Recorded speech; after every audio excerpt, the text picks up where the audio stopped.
YouTube, what to do, man? It's your boy Benji, and we are back in between the ropes. If you're new, please don't forget to subscribe. We got plenty to talk about today, and that is going to require you to hit the subscribe button and slide the like button to chop, man. Let's get into what we're chatting about.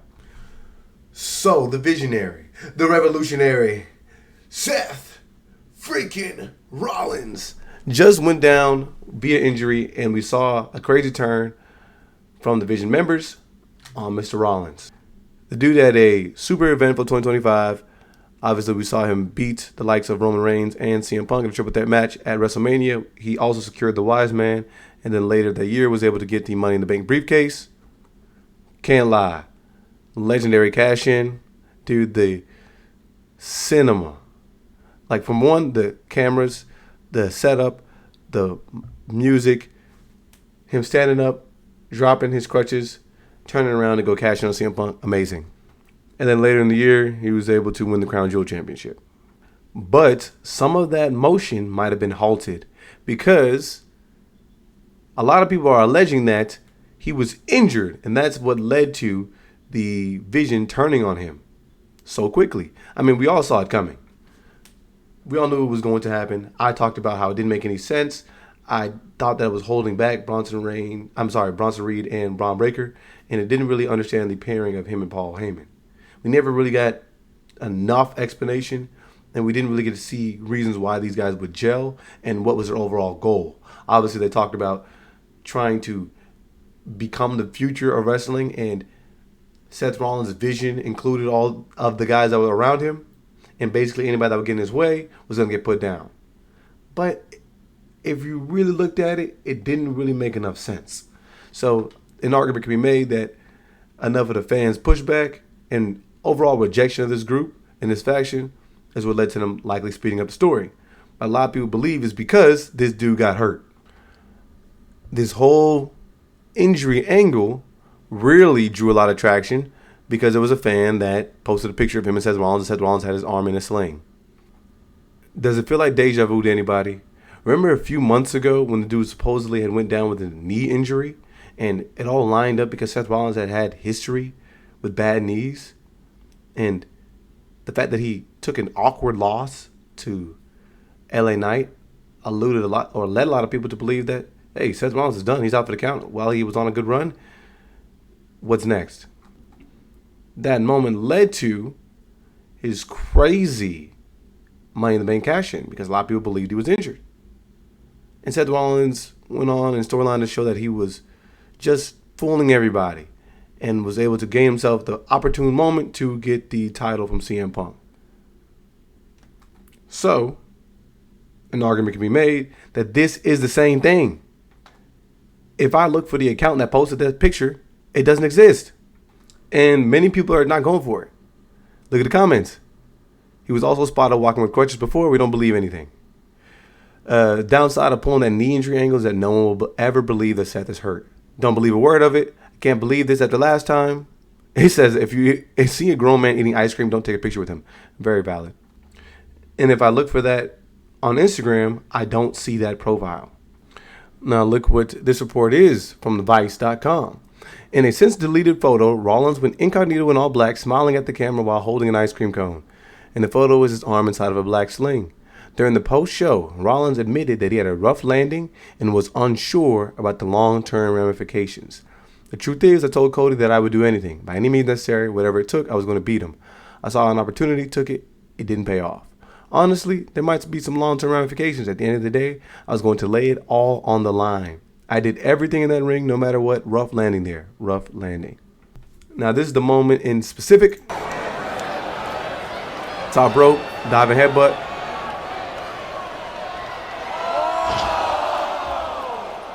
He falls on his shoulder, kind of collapses in the corner.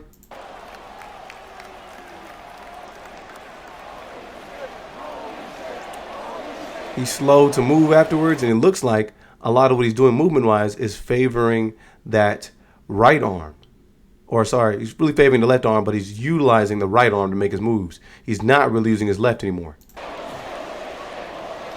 Look at the way he's clutching his left arm to his chest.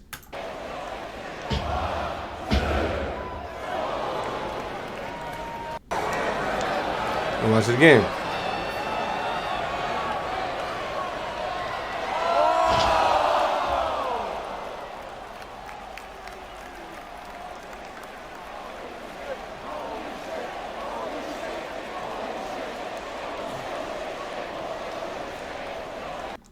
And this is after the Vision turned on him. We see Seth Rollins still clutching that arm. Everybody's around him, escorting him out. Well, Sportskeeda has a bunch of reasons as to why this is legit. It says Seth Rollins was spotted backstage with a sling. Before Monday Night Raw, some pictures of Seth Rollins went viral on social media showing the former leader of the Vision stable wearing an arm sling. A valid point can be made there too. Is this actually a recent photo? Some people claim it to be so, but... Number 2, Paul Heyman did not lift Seth Rollins' left hand. And the entire edition of the flagship show featured subtle hints of the Vision betraying Rollins, from the visionary disregarding contributions of Bronson and Heyman to his success. In the main event, before Bron Breakker speared Seth, the Vision did their signature hand-raised pose. Surprisingly, Paul Heyman did not raise Rollins' left hand, the same side that allegedly injured, which is another hint that the Visionary's injury is real. And then number 1 is plans change for the massive WWE bout. According to a report by veteran journalist Dave Meltzer, the Stanford-based promotion planned to feature a War Games match between Seth Rollins, the Bronsons, Brock Lesnar, and Austin Theory against CM Punk, Roman Reigns, Jacob Fatu, Jey Uso, and either Jimmy Uso or LA Knight. This report revealed the company had future plans for Rollins and the Vision, and their split may have been a last-minute change after Seth Rollins sustained an injury. Now, that's quite speculative. A lot of people disagree with a lot of what Dave Meltzer has to say, especially when he's reporting about wrestling. But anybody could say anything was going to happen, and that storylines were leading in any direction. It's kind of an unfalsifiable claim. I mean, you can easily say that this is what they were going to do at War Games, and because he was injured, that's why they didn't do it. All in all, I think you just can't put anything past the WWE at this moment. There's enough that they're willing to do in order to garner a pop. Now, granted, we've seen Seth Rollins sustain an injury that led to a huge moment and a great cash-in. But the inner nuances of what led to that moment and what followed didn't really do too much in regards to storyline. So the storylines are stale, they're nonsensical, they aren't quite consistent, but the WWE is always able to find a way to generate a pop. So I don't know. Could be legit, could be fake. A lot of these dudes fight through injuries. But again, a lot of them learn really early how to sell injuries.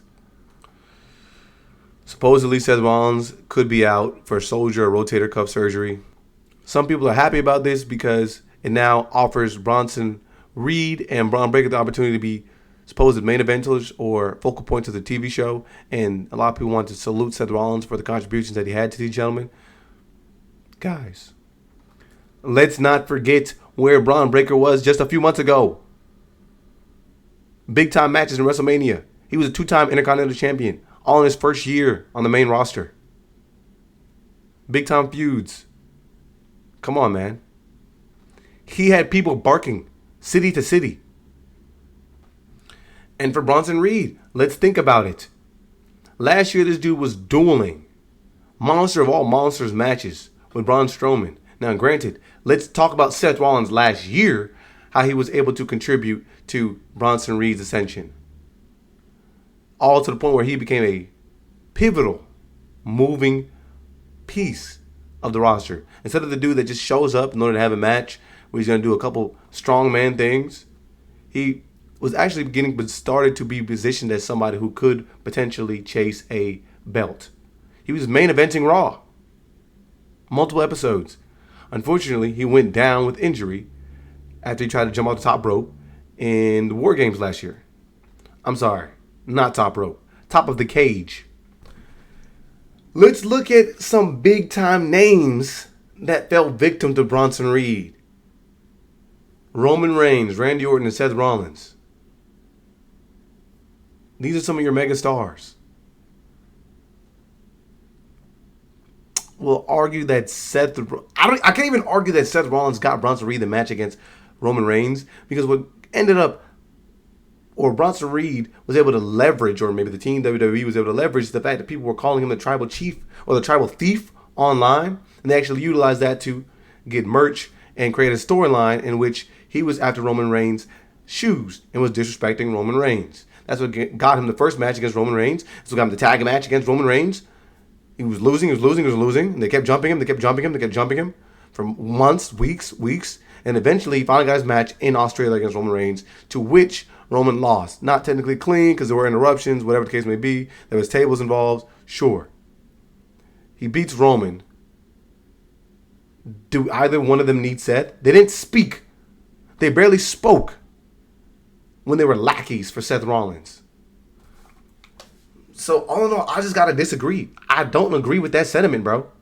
What did Seth Rollins really do for these guys when they were in the division? I said multiple times they could have been taken seriously as individual characters if they were actually pursuing gold. If they were actually willing to just take out everybody. And they could have been presented as dominant. They weren't. Dude, y'all remember in the Royal Rumble when Bron Breakker faced off against Roman Reigns and the crowd was losing their mind and Bron Breakker was actually able to spear Roman? The crowd was losing their mind in the Royal Rumble because of this moment. This was a match that people were dreaming of. Now, does anyone really care much? If you had asked me, the climb for Bronson Reed and for Bron Breakker was thwarted. An argument can be made about at least Bronson Reed being held somewhere relevant because he was on TV week to week after taking months out after having that injury. Sure. But I don't really think it did anything for Bron Breakker. And it's very minimal that Seth Rollins directly had anything to do to help Bronson Reed. Again, like I said, they have 0 gold that they won throughout this time. For some strange reason, Bron Breakker lost to Dom Mysterio and doesn't challenge him and doesn't get division involved in order to get the Intercontinental Championship back. Bronson Reed was on a mission to just wreck shop and try and gain some relevance in order to possibly become a champion. And he didn't do that. These guys, I kept saying, could have chased after tag team gold. They didn't do that. All in all, if you had to ask me, the Vision was a kind of wasted experience, but the WWE can take what just happened after the Vision turn and really use this to actually catapult Bronson Reed and Bron Breakker. If we can really get a little bit of nuance behind them as characters. I really don't want to hear about Paul Heyman turning on anybody again. I'm done with that. It's been like 10 times over the last few years. Who cares? That's what he is. He's a snake. We've known that. I would like to kind of get some nuance or some information about these gentlemen and see their upcoming pursuits.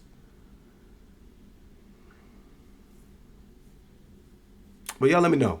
Y'all think Seth Rollins is out for good? Or is this another ruse?